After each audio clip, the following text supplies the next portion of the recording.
La repose du pendule de Foucault, c'est la dernière étape de la première phase de restauration du monument, à savoir la restauration du dôme et du tambour, qui consistait en le remplacement de toute la couverture en plomb, le remplacement, la restauration d'un certain nombre de pierres et la restauration des chapiteaux, des sculptures des chapiteaux, des colonnes également, réalisées par la Direction de la conservation des monuments et des collections pour le Centre des monuments nationaux.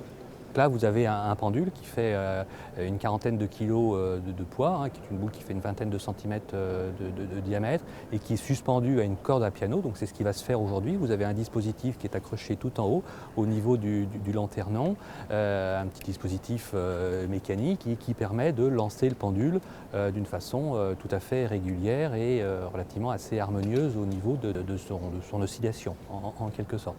Et cette corde à piano, qui fait 14 dixièmes du millimètre exactement, fait 67 mètres de long et tout au bout donc il y a ce fameux pendule. Donc c'est une opération assez précise, assez mathématique et qui est donc réinstallée aujourd'hui. Léon Foucault, lors de son expérience initiale, avait voulu justement le mettre ici. À l'époque, c'était la troisième fois qu'il l'installait lui-même, ce qui permet de démontrer que la Terre tourne. Venez voir tourner la Terre, comme il le disait lui-même à l'époque. Ça avait amené plusieurs milliers de visiteurs entre mars 1851 et puis la fin de l'année 1851. Aujourd'hui, c'est une remise tout à fait officielle avec un lanternon qui est plus neuf que jamais, puisque de nouveau, on va pouvoir vraiment redécouvrir ce bâtiment au niveau de sa splendeur.